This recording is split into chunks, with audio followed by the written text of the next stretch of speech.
آج بھی مجھے یقین ہے ہمارے محلوں میں وہ چنگاریاں موجود ہیں جو بڑے بڑے محلوں کو خاکستر کر سکتی ہیں۔ کیا بات ہے؟ وہ چنگاریاں کیا ہیں؟ آگ کی نہیں، عشق مصطفیٰ کی چنگاری الحمدللہ موجود ہے۔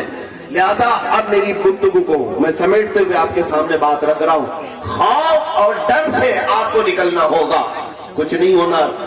لوگ اگر یہ ڈرائیں کہ نہیں میاں طاقت ان کی، سیاست ان کی، حکومت ان کی، پولیس ان کی، سب کچھ ان کا، اور ہمیں آپ ایسے بے خوف ہونے کی بات کر رہے ہیں، میاں یہی تو مجاہدانہ زندگی جینے میں مزہ بھی تو ہے۔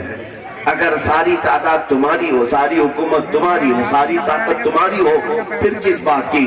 مزہ تو اس نماز میں ہے جس کے گردن پر تلوار چل رہی ہو اور وہ اللہ کے حضور سجدہ کر رہا ہو۔ کربلا کی یاد تو اس کے وقت آئے گی۔ ہاں ہونے دو، ساری طاقتیں قوتیں ان کے پاس ہونے دو، سارا مال، ساری دولت، ساری طاقتیں، مشنریز، سب کچھ ان کے پاس ہونے دو۔ ڈرنا مت میرے عزیزو، پوری دنیا ان کی طرف ہو، میرا مصطفیٰ ہمارے پاس ہے، گنبد خضرا کے تاجدار ہمارے پاس ہے، اللہ کی مدد ہمارے ساتھ ہے۔ اور اعلیٰ حضرت نے کتنا بہترین ہمیں سمجھایا تھا، خوف نہ رکھ رضا ذرا، تو تو ہے عبد مصطفیٰ، خوف نہ رکھ رضا ذرا، تو تو ہے عبد مصطفیٰ، تیرے لیے امان ہے، تیرے لیے امان ہے۔ اور بارگاہ مصطفیٰ میں اعلیٰ حضرت نے کیا کہا تھا جانتے؟ اعلیٰ حضرت کے زمانے میں انگریزوں کا دور ہے، اور وہ تو ایسے ڈکٹیٹرشپ کہ جمہوریت نہیں تھی، جسے پکڑے مارے، جسے چاہے قتل کرے۔ اس زمانے میں اعلیٰ حضرت یہ نعرہ لگا رہے تھے، یا رسول اللہ تم ہو حفیظ و مغیث، کیا ہے وہ دشمن خبیث؟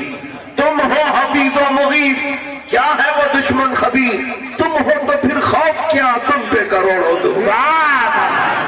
اگر رسول پاک صلی اللہ علیہ وسلم کی محبت تمہارے سامنے ہے، ساتھ ہے، تو خوف مت کرنا، وہ رسول ہمارے اتنے غیرت مند ہیں کہ کبھی تمہارا ہاتھ تنہا نہیں چھوڑیں گے انشاءاللہ، کبھی وہ تنہا نہیں چھوڑیں گے۔ میرے آقا فرماتے ہیں اگر میرے امتیوں کے کسی کے پاؤں میں کانٹا بھی چبھے تو اس کے درد کا احساس مجھے ہوتا ہے۔ یہ رسول پاک فرماتے ہیں تمہارے تلووں میں کانٹا چبھے، رسول کو اس کا احساس ہوتا ہے، تو کیا اگر دل سے اس نبی پاک کو کوئی پکارے، میرے آقا کیا اس کی مدد کے لیے نہیں آ سکیں گے؟ اللہ کے حبیب صلی اللہ تعالیٰ علیہ وسلم کی عنایتیں تمہارے ساتھ ہیں۔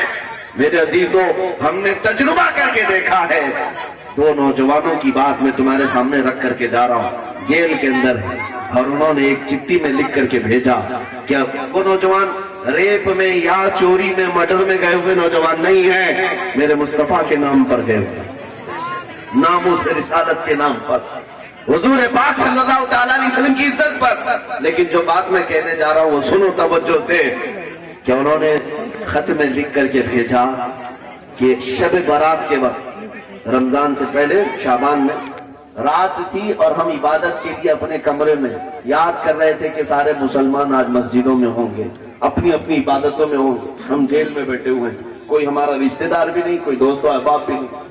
وہ نماز کے لیے اپنے ہی کمرے کے اندر تیاری کر رہے تھے، کہتے اچانک اتنی تیز روشنی ہمارے کمرے میں آنے لگی، بہت تیز روشنی، اتنی روشنی آئی کہ آنکھیں چندھیانے لگی۔ تھوڑی دیر کے بعد ہم دیکھ نہیں پا رہے تھے کمرہ اتنا روشن کیوں ہوا۔ یہ دونوں کہتے ہم ڈرے ہوئے تھے، اچانک ایک بھاری بھرکم آواز آئی، خوف مت کر، میں محمد رسول اللہ صلی اللہ علیہ وسلم، میں تمہارا۔ یہ بات میں نے صرف اس لیے رکھی جو نہ بھولا ہم غریبوں کو رضا، یاد اس کی اپنی عادت کیجیے، وہ رسول ہیں جو کبھی تمہیں تنہا نہیں ہونے دیتے، کبھی تمہیں تنہا نہیں ہونے دیتے۔ تم کس بات کے ڈر میں جی رہے ہو کہ اگر میں اس راستے پر آ گیا تو میرا کون سہارا ہے؟ جس کے نام پر تم نکلے ہو وہ رسول کبھی تمہیں تنہا ہونے نہیں دیں گے انشاءاللہ۔ مصیبتیں اگر آتی ہیں تو آنے دو، کسی اور کے نام پہ تھوڑی نہ لے رہے ہیں، اس مصطفیٰ کے نام پر لے رہے ہیں۔